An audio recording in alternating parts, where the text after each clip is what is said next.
Bosses and CEOs continue to prove that sometimes they're just the worst type of people. Not everyone in that position is bad, but man is it hard trying to defend them. Since you all are clearly interested in my work drama stories, and don't worry, I have more coming, I thought it would be fun to go through other people's work stories for a change. But I know a lot of you are interested in my expenses story, which part 3 is still coming. A lot of you think that my last video was part 3, but it's not. That was a story from a previous job. Now I have a little preview for you all, a trailer if you will. If you remember in the part 2 video, I said that there were 2 shoots that got canceled because my coworker and I couldn't afford the travel expenses. Well, it turns out that the events and clients we were going to film for are not yet aware that those shoots have been canceled. Our department director seems to be too afraid to tell them anything. So I have no idea what he thinks is going to happen, but he has no camera crew. Like we're not going. We haven't booked any flights. We haven't booked any hotels. I have no idea what's going to happen. Could this be where the story finally finds its ending? Honestly, I have no clue. Anything is possible at this company. And with that update out of the way, let's get to the video. This one's from Princess Axis 420, titled, I deleted all data from my old work Mac. Now current employee can't use it. Won't beat around the bush too much. I used to work at a bank in my country as a graphic designer. They paid me very little for the position. So much so, I had 2 jobs at the same time. I expressed this to my supervisor, who assured me in the next year, salaries would be reassessed and I'd be getting a raise. Of course I wasn't paid. What I asked for I didn't get. I decided to quit. One of my ex-coworkers informed me that they had hired someone new with the exact salary I was asking. That felt like a slap in the face. This was in 2025. Fast forward pretty much a year later, I'm looking through my Find My iPhone devices and I see that old MacBook from when I used to work there. As my personal form of revenge, I decided to delete all the data and lock the MacBook. No, God. Because it's been a year, most of the people in the company I used to work with are gone. No one has the credentials and it has simply been too long ago. They're desperately texting me now, asking me what the passwords or credentials could have been. I gave them wrong information. Oh no. These people belittled my work. They always were accusing me of things. I was always an outcast, and one of my supervisors, who was the only one I genuinely cared for, quit not long after I did, and he's never spoken to them since. OP finishes by saying, I just wish I could get some insight of what is happening right now on the Mac and my crazy supervisors. That's actually hilarious. I do feel kind of bad for whoever has your old computer, and I hope they're not getting too much heat for something completely out of their control, but many people would pay money to be in that situation. Congrats, OP. Our next story comes from the Cosmic Key X, titled, I Quit. I Couldn't Take It Anymore. I invested the last 3 years of my life pursuing a career in IT. I finally got my first job as an IT technician this year. I ended up leaving 2 jobs behind that I really liked to take on this new role, and everyone in my family was excited for me. I ended up working for an incredibly toxic boss. I'll list some of the things I experienced. Would like feedback if possible. Oh, I've been there, buddy. Number 1, used intimidation to try and control me through fear. My boss owned a small local IT business. During the interview process, I was honest with him about having no prior IT work experience, but that I have several IT standard certifications and college to show that I have fundamental knowledge. As early as my first week, he was making remarks about how he's fired new hires for, quote, not knowing anything.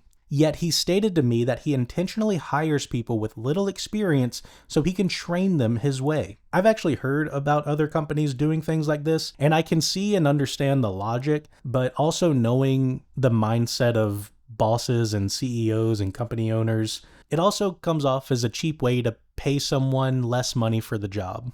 Know your worth, ladies and gentlemen.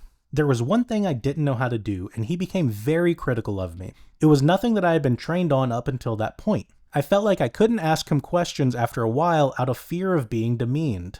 I can relate to OP here. I've also worked in that type of environment, and it absolutely sucks. You're too afraid to do your job because you think you'll get yelled at or in trouble, but you also can't ask questions either because you'll also get yelled at or in trouble. It's like they don't actually want you to succeed. It's a weird type of power play. Number 2, had extremely volatile behavior. I had just started my shift at 8 a.m. and got right to work on a spreadsheet from the previous day. After reviewing, I had several questions for my boss, who usually came down shortly after I arrived to tell me what he wanted me to do. So I decided to wait a few more minutes for him to come down to go over the spreadsheet with him. Sounds reasonable. A few days prior, he told me to go to Amazon and check prices on laptop bags. So I went back to Amazon very briefly to check prices while I waited for my boss. Not even 2 minutes later, my boss storms down the stairs and into my office, where he completely explodes on me. I have spy software on your computer that lets me know exactly what you're doing.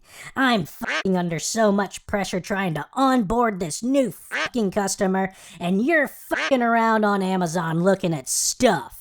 He continued to berate me for 5 minutes. I sat in my chair having a panic attack as I was completely caught off guard by his behavior. I was visibly shaking in my chair. He then went on to say how he didn't like how I was following him around at the lawyer's office on my second week into the job, and continued to yell at me saying, "And you were following me around the fucking office like you were attached at my hip. And one more thing, you helping me zip up my laptop bag.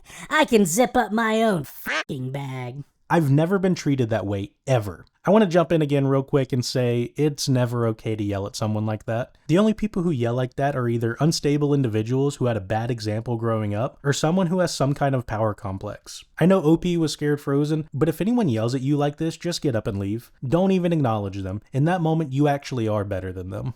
I told him I was following him because he told me I was supposed to observe the first few months of training and not take any initiative. So that's what I was doing. I was observing what he was doing so I could learn how to fix what he was working on. What was I supposed to do? Stand in the corner and stare at the wall? He never told me in advance what he wanted me to do and never said anything to me about it that day. That killed all my confidence in the job and my motivation for being there. That's honestly a shame. People who can't control themselves have no right to be in leadership. Number 3, micromanaged. He had a camera looking over my shoulder, spy software on my computer, contacted me off hours, doing instead of leading/training, altered everything I did even if I went by his original instructions. Me having to CC him on every routine email. Yeah, after what you said previously, I'm not even surprised here. Having some kind of spy software on your company computer is pretty normal, unfortunately, but a camera over your shoulder, I assume a security camera positioned above you, maybe. Either way, that does scream micromanaging, and it's really hard to thrive in that type of environment.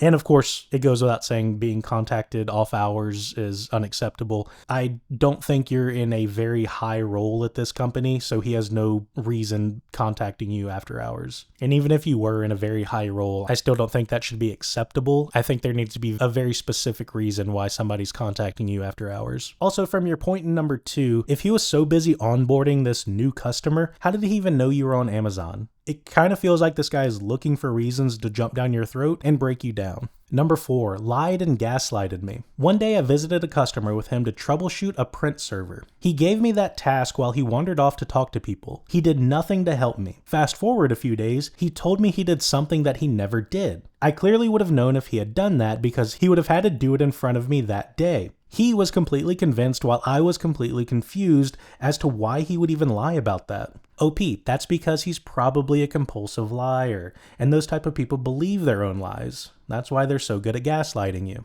In their mind, you're literally trying to disprove a fact. Number 5, belittled me. I was on the phone with him one day while his friends in the background made fun of my intelligence. There's a lot more, but that's the gist of it. His wife was the HR person, so I couldn't report the behavior. Okay, see, that seems really convenient. If what you say about this guy is true, then he sounds like a genuine sociopath, maybe even a psychopath. Like, did he hire his wife for HR so he could treat people like this? It feels like that might be the case. And I know the majority of people will say HR is not your friend, HR is for the company. I get that, but I don't know, maybe there's just a naive part of me that still thinks HR should be there for the employee, because maybe I'm just holding on to that little bit of hope that someone's actually in our corner. I was only 4 weeks into this job and already was feeling extreme dread before each shift. I would go into work feeling sick to my stomach, bad heart palpitations, and tense from the start. I never knew what version of him I was going to get. I was completely exhausted and discouraged. I couldn't take it anymore. One day I walked in, dropped my keys off, and walked out.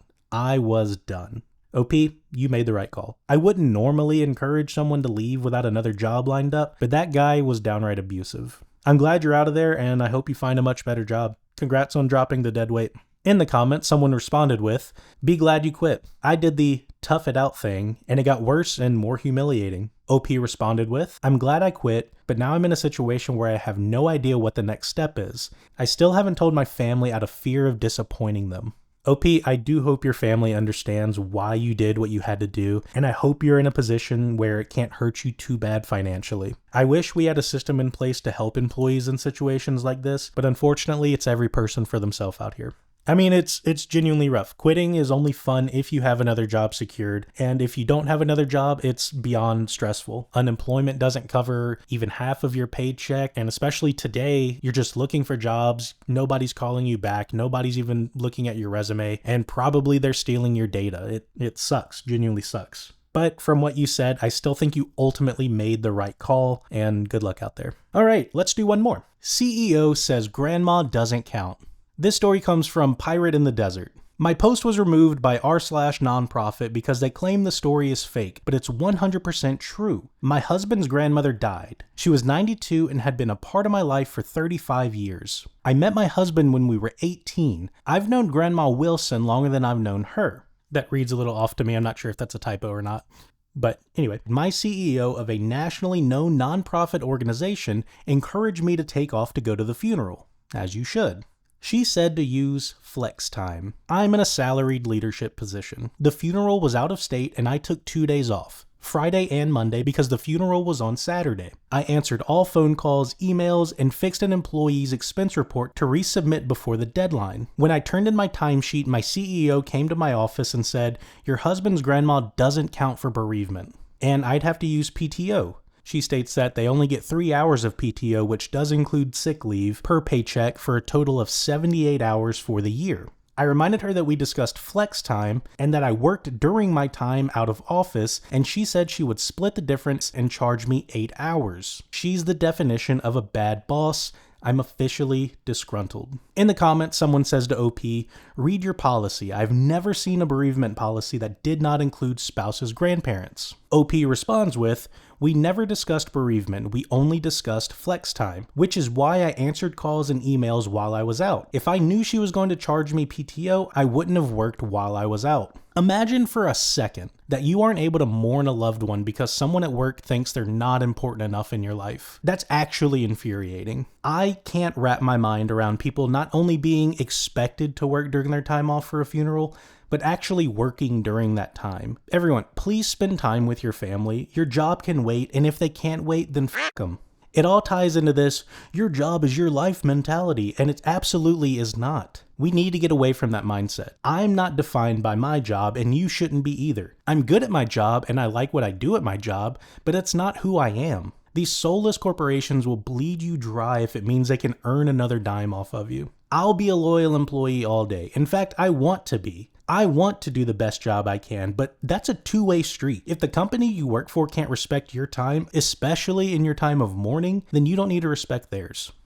All right, deep breath, Mickey. That's where I'm going to end this one. What do you think about the stories? Do you agree with me, or do you have different advice that you'd like to share? Comment below and let's talk about it. Also, I just want to say thank you all so much for showing the support in my own bad work situations, and pretty much skyrocketing my channel in the process. I was literally just celebrating 1,000 subscribers like a month ago, and now I'm well on my way to 10,000. You're all amazing, and your comments have been so helpful and genuinely interesting to read. I've been trying my best to read everyone's comments and respond to you all, and even though I'm not able to get to every single one of them, that doesn't mean I'm not looking. Again, I can't express enough how grateful I am to each and every one of you. Thank you again.